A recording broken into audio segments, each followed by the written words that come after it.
Calgary, Saturday's semi-final draw for the Humpty's Champions Cup at WinSport Arena was an emotional send-off for an officer and a gentleman. Olympic gold medalists Jill Officer and Marc Kenne bid farewell to the fans with their teams eliminated from the season finale Pinty's Grand Slam of Curling tournament as they both plan to take steps back from the sport. Officer, who played second for Jennifer Jones, dropped a 6-4 decision to Kerri Einarson in a battle between Winnipeg teams, while Kenne, now the former third for Kenne, fell 7-5 to Brad Gushue of St. John's, NL. It was a grand of a tournament for Jones, who also fell to Einarson during round-robin play Friday, and needed a victory during the morning tiebreaker over Edmonton's Val Sweeting to secure a playoff berth. The end for Officer was a family affair, with her niece Kristen McEwish throwing lead stones for Einarson.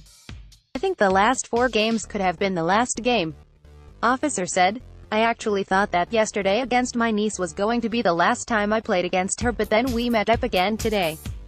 I guess if I was going to get knocked out by anybody, it was nice that it was Kristen." The 42-year-old officer will stay on board as the teams alternate and has had one of the most decorated careers in women's curling. Officer, who began her off-and-on tenure with Jones back when they were juniors, captured the 2014 Olympic gold medal, 2 World Championships plus a record-tying 6 Scotties Tournament of Hearts titles. She has also earned a record 9 Pinty's Grand Slam of Curling Women's Championships.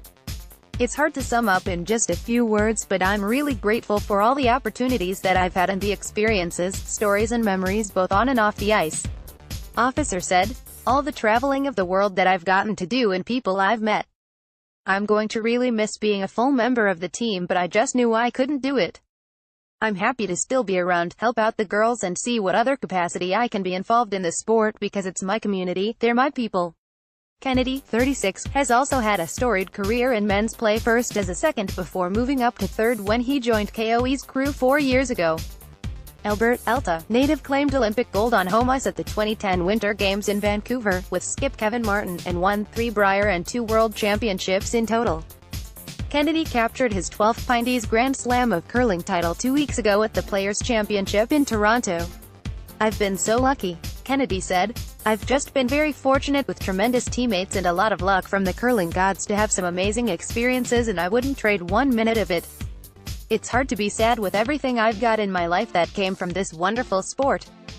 Hopefully, it's not the end, but it's definitely going to be a big change next year not being on the ice." Team KOA second Brent Long is also moving on, returning to compete in his home province of Ontario. Long, like Kenne, joined Team KOA in 2014, adding a 3rd Brier and World title to his collection while also representing Canada at the Pyeongchang Winter Olympics. "It's hard to believe it's over, to be honest," Long said. "It goes by so quick, and 4 years seems like a long commitment and a long time, but it's amazing how fast it went by. It was a roller coaster. We had so many highs and so many lows and everything in between. I got to know those 3 guys really well, along with Coach John Dunn and 5th Scotty Pfeiffer, and we had a great group, great chemistry and lots of success, lots of big wins and lots of big losses. It was a hell of a ride." Long links back up with longtime friend and teammate Craig Saville as the pair team up with skip John Epping and 3rd Matt Cam. "It's a new challenge, which is always exciting to see," Long said. "We're 4 good players, but you never know until you put a team together what it's going to be like and how you're going to operate and the kind of success you're going to have. I'm excited to be heading into a new challenge and obviously super excited to be back with Saville and to see him back out on the ice. I'm excited to have Matt Cam at 3rd, he's a young guy with a huge upside, and John, who's one of the best skips in the world and a great shot maker. On paper it looks like we're good, but we'll have to prove it day in and day out, and I'm excited to do that." KOA has retained lead Ben Hebert for next season and is adding 3rd BJ Neufeld from Team McEwen and former skip Colton Flash at 2nd. Team Kerri's Jocelyn Peterman will take over for Officer at 2nd on Team Jones. Einarson faces Ottawa's Rachel Homan in the women's final after the defending champion shelved Scotland's Eve Muirhead 9-6. Homan bounced back down 5-0 after 2 ends with a 3-ender entry followed by steals of 1 in the 4th and 2 in the 5th to take the lead. Muirhead was forced to a single in 6 to tie it, but it was all Homan from there with a deuce in 7 and an extra steal in 8.